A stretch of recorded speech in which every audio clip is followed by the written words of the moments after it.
You are Locked On Bulldogs, your daily podcast on the Georgia Bulldogs. Part of the Locked On Podcast Network. Your team every day.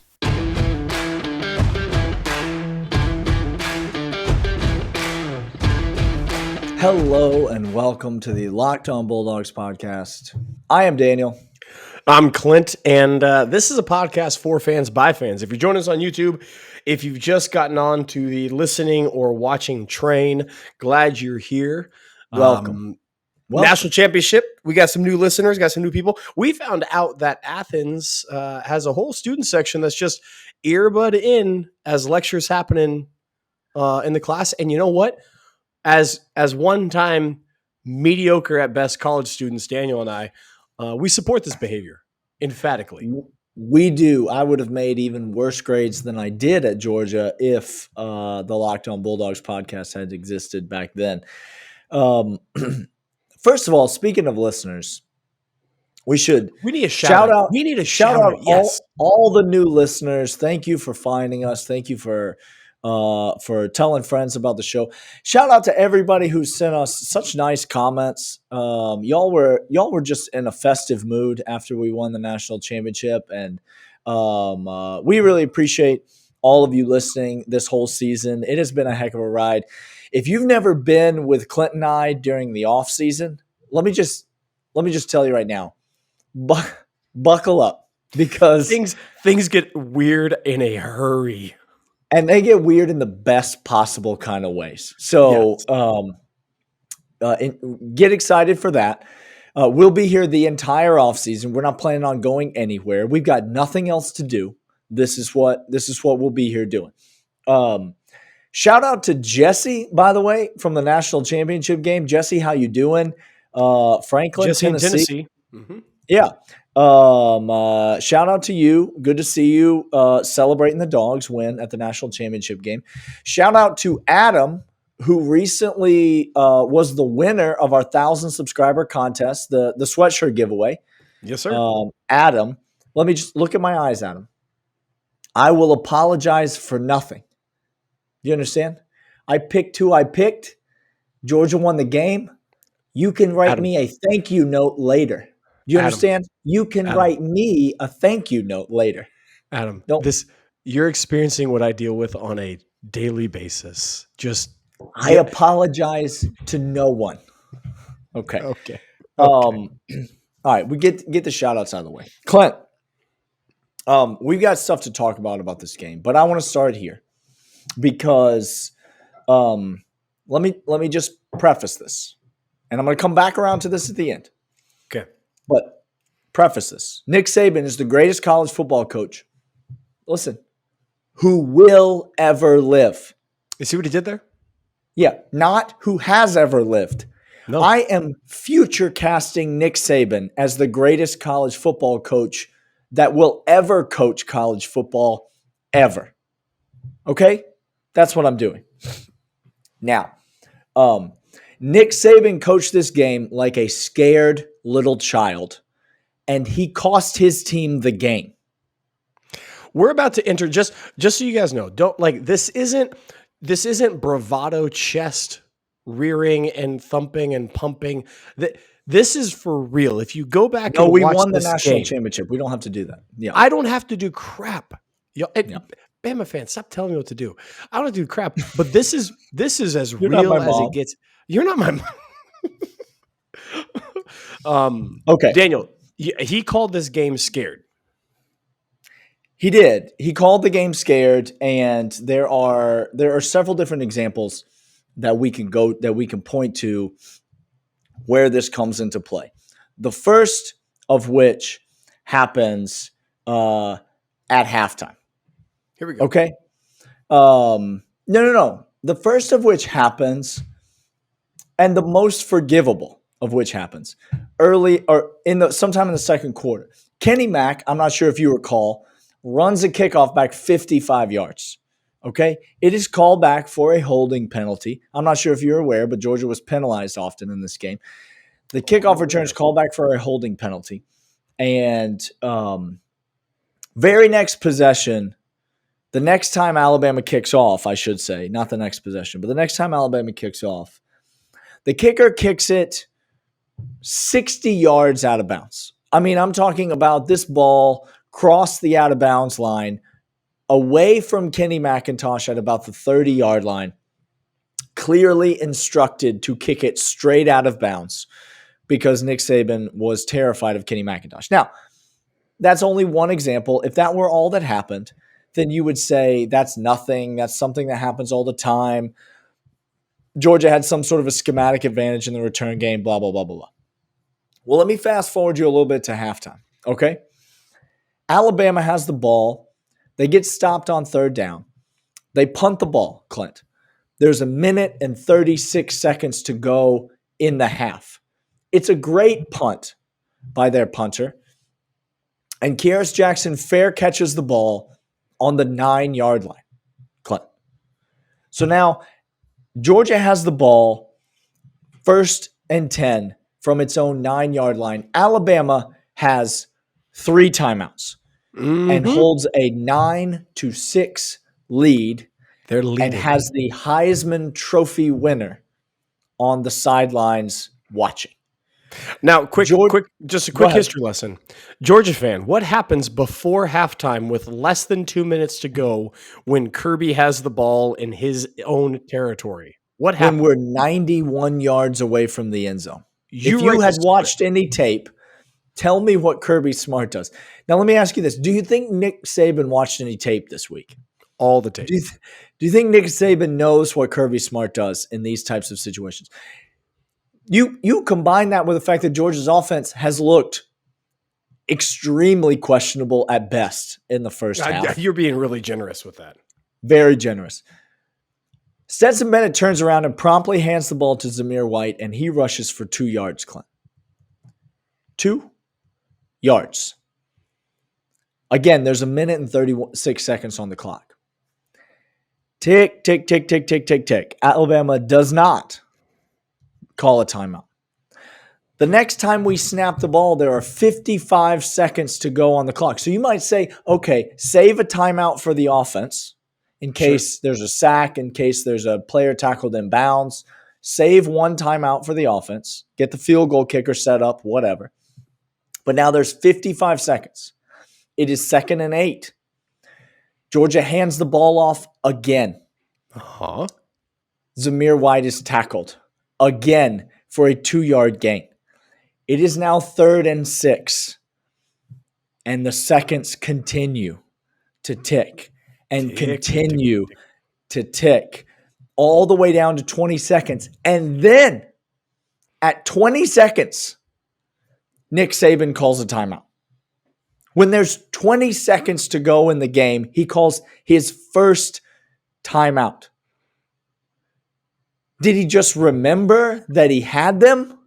And this is probably because he was letting those seconds go out because he knew he was getting the ball and to start the second half, Daniel. He was getting that. No, he wasn't. We were getting the ball. Look, a theme of this game, we're going to get to another one in a second. A theme of this game is that Alabama never took a double-digit lead. Okay? And they had chances. We talked about one a couple days ago. First 3 possessions of the game, Alabama had the ball 3 times before Georgia ever recorded a first down.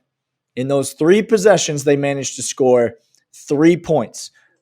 Alabama never took a double-digit lead. Here they have the ball up by 3, or they don't have the ball, but they have an opportunity to get the ball up by 3 at about their own 40-yard line with a chance to drive down the field and at least get 3, maybe get 7, and make it a 10-point game going into halftime. And Nick Saban just bleeds the clock and goes to halftime 9-6 because he's scared, Clint. Because he's scared. That's why he did that. He's seen the defense. He's seen what his offense did against this defense.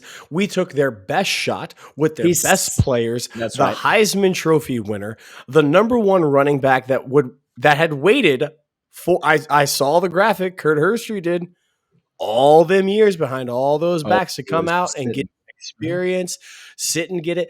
Best running back, Heisman quarterback. How many yards did he rush for against Cincinnati, Clint? So many yards he rushed for against Cincinnati. He broke a record. Against Cincinnati, Clint. Okay. But those aren't the worst ones, Clint. Those, as bad as that was, now we fast forward to the third quarter, okay?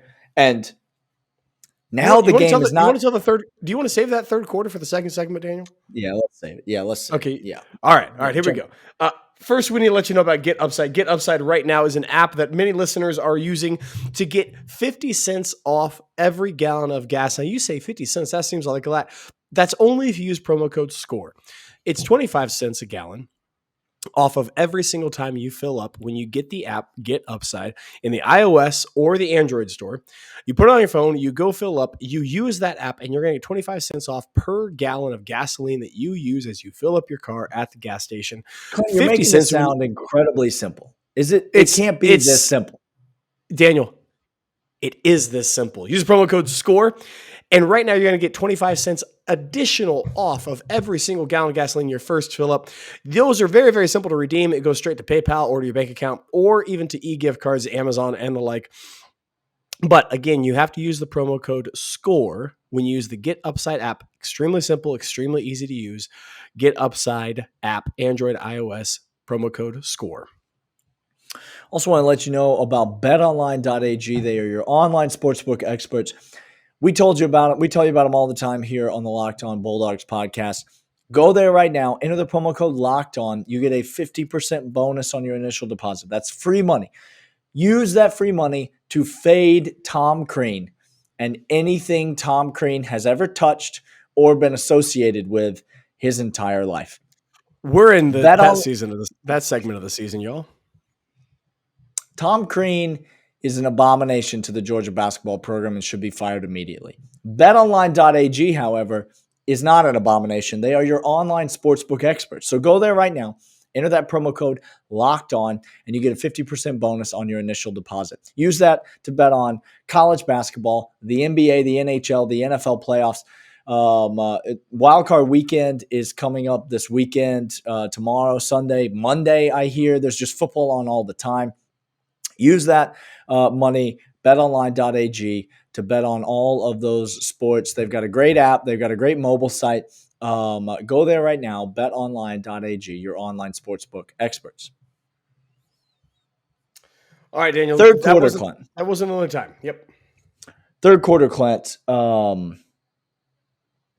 Huge drive for Alabama. Georgia has just scored a touchdown. Now the score is not 9-6. Now the score is 13-9. Georgia's in front. Okay? Things are getting a bit more challenging for Alabama. And Alabama proceeds to go on a 10-play, 72-yard, 3.5-minute march down the field. Okay? This is probably their best offensive possession of the game. All right? They're moving the ball down the field. Everything is going well for them. And lo and behold, they get the ball on the 5, down first and goal from the 5-yard line. We talked about this 2 days ago because we talked about the red zone defense. First down, nothing. Second down, nothing. Third down, nothing. Now it is 4th and goal from the 3-yard line. Clint. Down 13-9.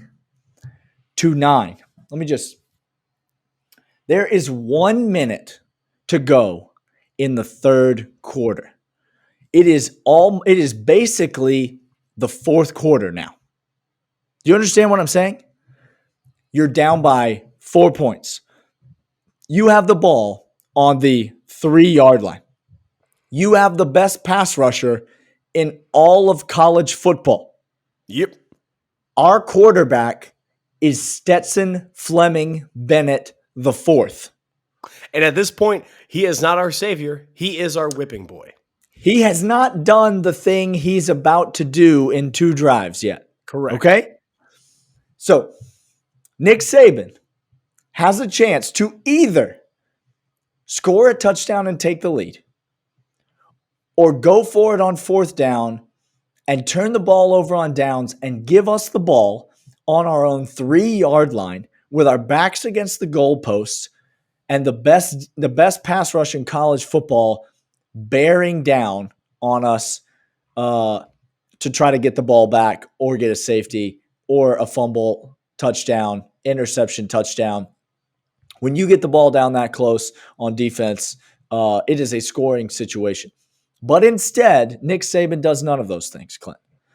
Instead, Nick Saban elects to kick a field goal so that he can still be losing the game 12-13. When he sent the field goal unit on the field, Clint, I need to know, because there was a reaction in section 519. Okay. There was a reaction. I need to know what's going through your mind when Nick Saban trotted the field goal kicker out onto the field. I looked around at other people, and I looked at the scoreboard to make sure I understood what was happening. I looked at other people because I thought to myself, this surely cannot be happening. We are catching a break right now. Because again, Bryce Young, we saw it. We're going to see it here a little bit. That a touchdown to the tight end as Bryce Young does his thing. You can't hold it down forever, except we buys time. He buys time, uses his feet, moves around. Yeah. I thought for certain that's what's going to happen next. I thought guaranteed. And there was another time where I thought, oh, this is 4-down territory for Nick Saban and the Alabama. They know. And this was one time that was dead set. I looked to Alabama fan to my left. He is speechless. I looked to Alabama fans behind me. They are speechless, and they're not moving. They're not going anywhere. They're not excited to get points, Daniel. No. They are speechless. He kicked that field goal, and it was dead quiet in Lucas Oil Stadium. And I threw up my hands and screamed with joy. Clint, it might have been the loudest I cheered the entire game, because Georgia forced a field goal from Alabama, but they didn't really force a field goal. Nick Saban forced a field goal from Alabama. Do you know why he kicked a field goal, Clint? It's the theme of the segment. It's because he was scared. Oh, there it is. It's because he was scared to go try to win the game. Let me explain something to you. On the very next possession, Stetson Bennett's going to not fumble, and Alabama's going to get the ball at the 15-yard line, and they're going to go down and score a touchdown. And they're going to take a 5-point lead because they're going to go for 2, and they're not going to get it. Now, let me paint a different scenario for you, Clint.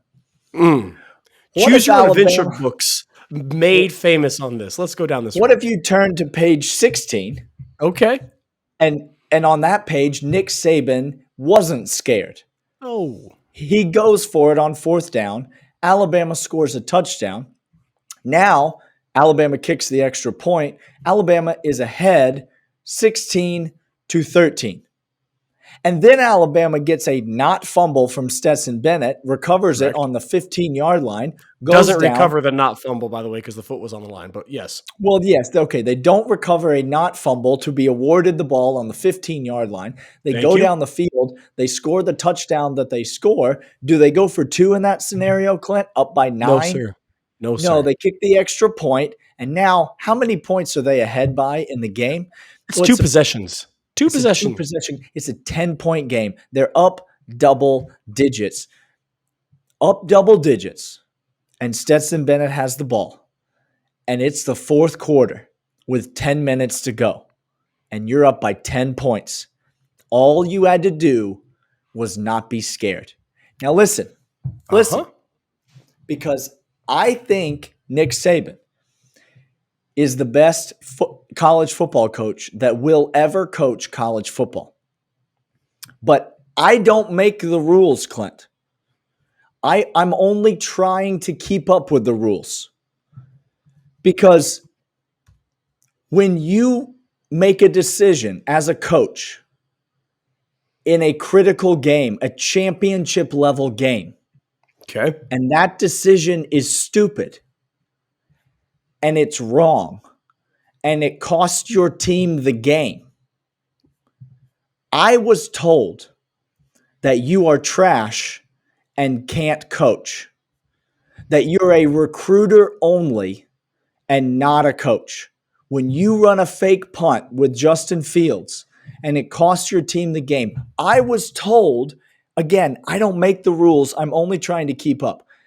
And so does this mean that I have to retract what I said about Nick Saban being the greatest college football coach of all time? And now I'm forced to believe that he is trash? Is that what I'm obligated to do? No, you're not obligated to do any of that, Daniel. What you're obligated to do is to say this, and here's where I want segment 3 to go. What you're obligated to do is to say two things can be true at the same time. Nick Saban is the greatest coach that ever will coach college football. And secondly, Kirby Smart scared him to death, and the beasts on defense did not think this. Again, this isn't us saying it. This is what he said by his decision. My Heisman winning, the Alabama quarterback who won a Heisman, I don't trust him more than I trust that defense to stop me. And by the way, the horse that got you here, you looked at the most crucial time and you said, not today, which again, stupid. It's just not smart. Stupid. Nick, I mean, he's proven it time and time and time again. He's a fantastic football coach. That's not what I'm saying. I'm really only bringing all this up to make fun of the Kirby Smart haters that allow one or two Kirby Smart decisions to paint a picture of who Kirby Smart is as a coach. Because sometimes as a coach, you just make really dumb decisions. And sometimes there's a few examples. Big guys. And there's a few examples of Nick Saban making some really dumb decisions that cost his team, I think, ultimately the football game. By letting Georgia hang around when they should have tried to put him away. That's exactly right. Hey, we're going to come back after this. I'm going to give you a take on Jalen Carter as well as let you know what they did to Kirby. But first, I want to let you know about Built Bar. Built Bar is the tastiest protein bar on planet Earth. How do I know? I've tried them. I'm still waiting for whatever seasonality next with the flavors comes out, Daniel, because spring is around the corner, and they're going to be doing something with those flavors that I cannot wait. Delicious. It's going to be delicious. BuiltBar.com. Tastiest protein bars. I ate a cookie dough one today, Clint, and just a chef's kiss. That. Got to get that.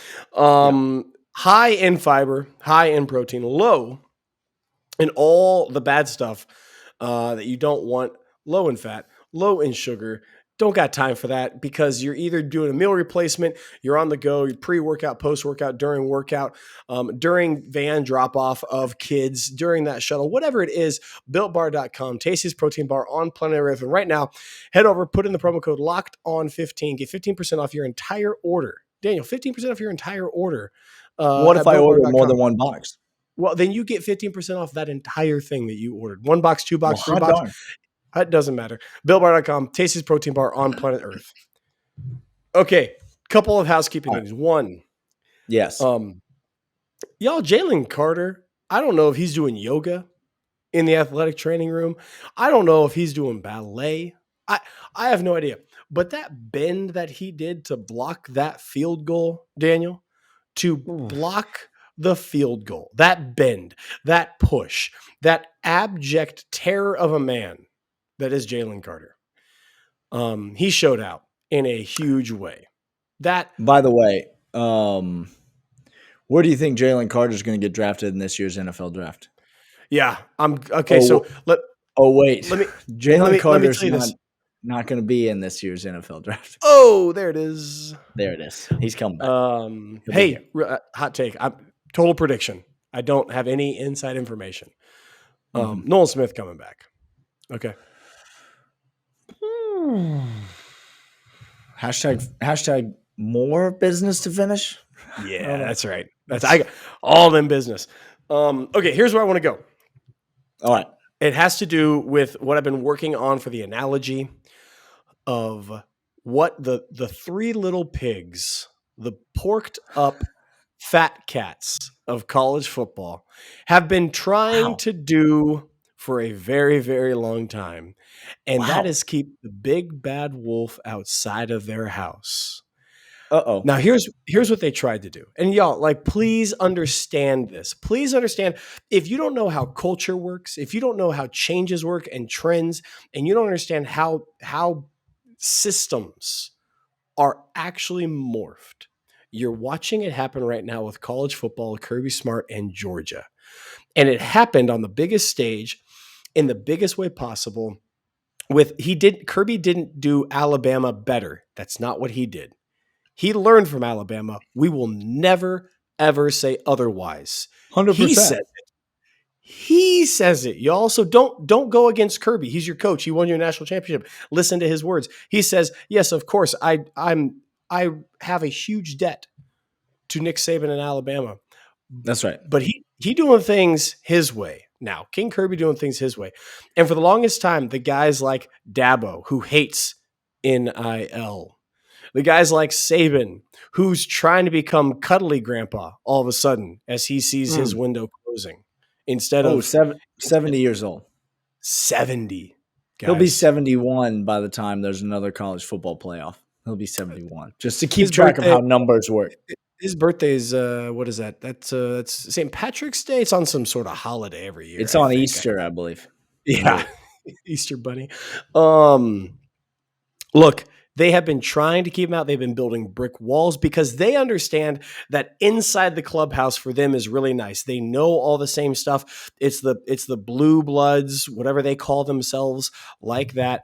And they hate a 46-year-old coach. You can't be 46. You have to be above. You have to be above that. That's too young. That's too quick success. You can't do it at your first head coaching stint. No. You need to go elsewhere. You can't do it the first time that you're on a stage repeating against Alabama, coming off a loss in the SEC. You can't do those things.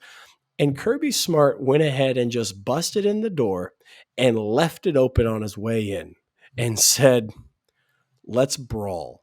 The three little pigs of college football have been begging to keep Kirby Smart out, and he's now in at 46 with recruiting classes, facilities, a crud load of money and marketing, all the top things you could think of. A great place to play, great tradition to play, great talent, great coaches he's bringing in, i.e. Todd Monken. That's not a sexy hire, guys.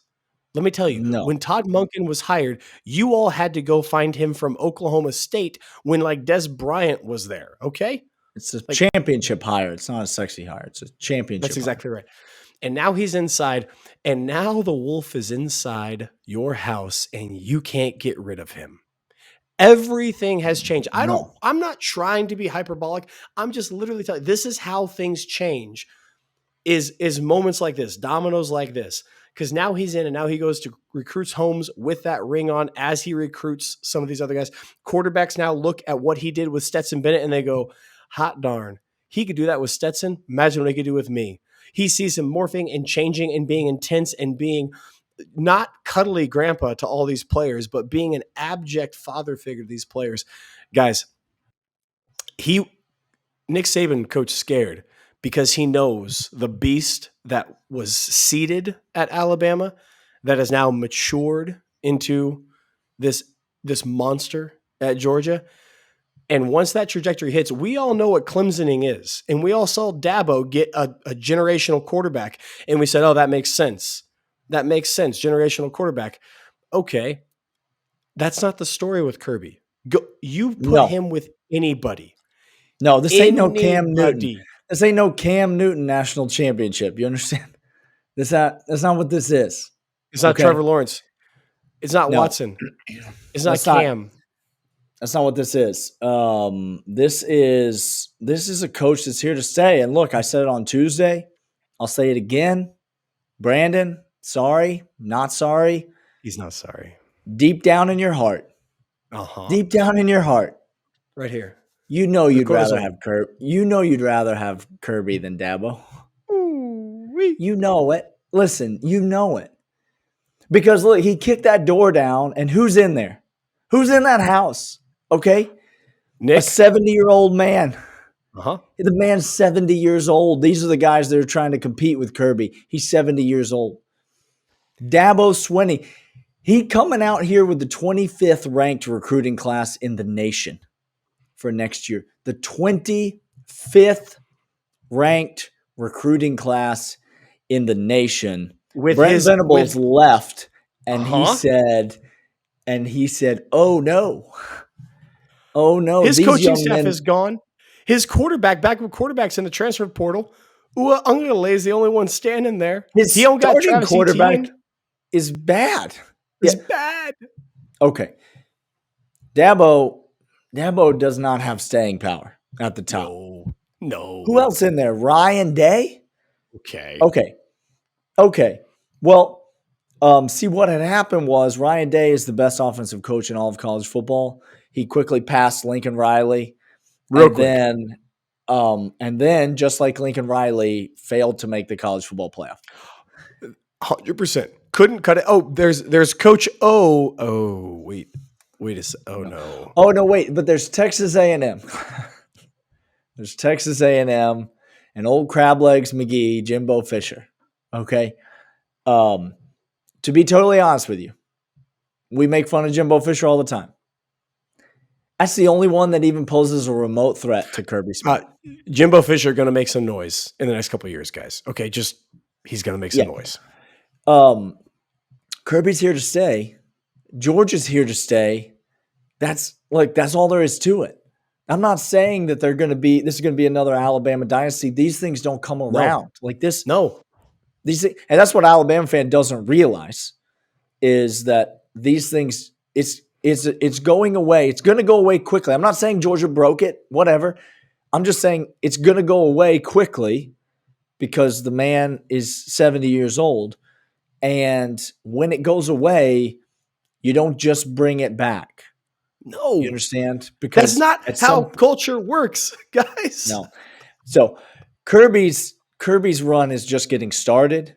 Yes. And the talent just keeps stockpiling in Athens. And to your point, Clint, he has been the only bullet in opposing coaches' guns as they walk into these recruits' homes. The only one is if you go to Georgia, you can't win a championship. It's not a championship program. Oops. It's not a championship. See, what had happened was, all right. Look, it's been a fun week, Clint. It's been a fun truly week. Has. Tom Crean should be fired, and we will be back next week on the podcast so that we can talk more about Georgia, about the institution that is worthy of all of our accolades and is worthy of a better college basketball coach, Josh Brooks. If you're listening, we're worthy of a better college basketball. We're worthy of a better product than this. Come back on Monday. Tell a friend about the podcast. We have got lots more stuff planned as we move into the off season and continue to celebrate this national championship. And we'll see.